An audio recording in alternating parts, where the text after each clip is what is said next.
అందరికీ నమస్కారం. రాష్ట్ర ప్రజలకు శ్రేయస్ ప్రతి ఒక్కళ్ళకి. అదే నెల్లూరు జిల్లా అనిల్ కుమార్ యాదవ్ గారు, నర్సాపేట ఎమ్మెల్యే, పల్నాడు ఎమ్మెల్యే అనిల్ కుమార్ యాదవ్ గారు రాజకీయాలలోకి వచ్చేది ప్రజాసేవ చేయడానికా లేక వీధి రౌడీలాగా వీధి గూండాల్లాగా చేయడానికా? ప్రజాసేవ చేయడానికి వచ్చిన వాళ్ళకు పౌరుషాలు పంతాలు ఏముండవు.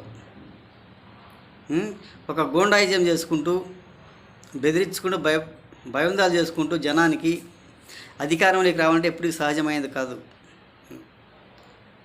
ఒకసారి అర్థం చేసుకో అనిల్ కుమార్ యాదవ్ గారు. రౌడీజం గూండా విజయాలు ఎందుకురా పని లేక? నేను గెలిస్తే అభివృద్ధి చేస్తాను, సంక్షేమం గురించి ఆలోచిస్తాను, ఫలానా మంచి పని చేస్తాను, ఈ పని చేస్తా ఆ పని చేస్తాను, అభివృద్ధి గురించి నేను కూడా చేస్తాను అని చెప్పాలే కానీ ఈ రాజకీయాల్లోకి వచ్చిన దగ్గర నుంచి మీసం మెలేసియాలు, తొడగొట్టరాలు అటువంటి ఎదవ పనులు మాత్రం చేస్తుంటారు. మీరు ఏవగింపులు కలుగుతున్నారు కానీ దేనికి పనికొచ్చే వాళ్ళు మాత్రం కాదు. ఒక్కసారి ఆలోచించుకో. నువ్వు ఎక్కడ నెల్లూరు నీది, నెల్లూరు నుంచి పల్నాడు పోయి నువ్వు సవాళ్ళ మీద సవాలు విసురుతాడానికి నీకు ఎక్కడ ఆస్కారం ఉంటుంది? రేపు ఓడిపోతావు కరెక్టే. ఇప్పుడు నువ్వు ఓడిపోతావు, నువ్వు పల్నాడులో ఉండగలవా? నర్సాపేట నియోజకవర్గంలో ఉండగలవా? ఎప్పటికీ ఉండలేవు. ఏంటంటే మీరు వచ్చేలా అధికారం కోసం, అధికారం లేకపోతే బతకలేము అనే దానికోసమే కానీ దేనికి పనికి వచ్చే వాళ్ళు మాత్రం కాదు. ఒక్కసారి ఆలోచించుకుని సవాళ్ళ మీద ప్రతి సవాళ్ళు కూడా నువ్వు చేసిన అభివృద్ధి పని ఏంటో ఒకసారి చెప్పు. పోలవరం గురించి చెప్పు. నువ్వు చేసిన మంత్రి పదవి ఏది? నీటిపారుదల శాఖ మంత్రి. ఆ మంత్రి పదవికి నువ్వేమని సవాళ్ళు విడిచావు, ఏమని వాగ్దానాలు ఇచ్చావు ఒకసారి ఆలోచించుకొని చెప్పు. అవంటూ ఏముండదు. అధికారం కోసం ఓట్లు వేసి జనాలను మభ్యపెట్టి మోసం చేసి అధికారంలోకి రావాలని కానీ దేనికి పనికి వచ్చే వాళ్ళు మాత్రం కాదు.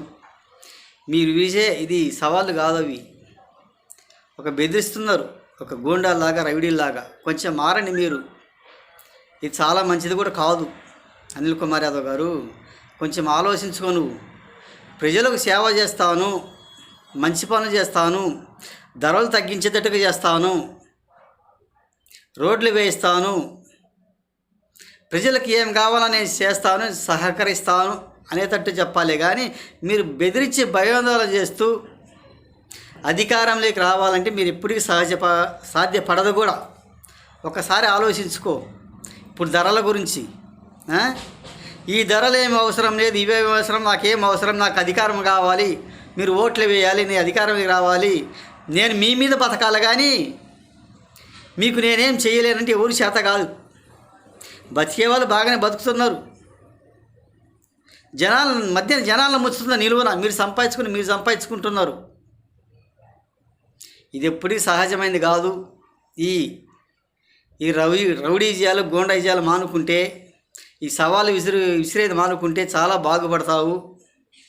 నీ సవాళ్ళు అప్పటికి పనికి వస్తే తర్వాత పనికిరావు. నువ్వు పల్నాడులో ఉండగలవు నువ్వు అసలు? ఒకసారి చెప్పు.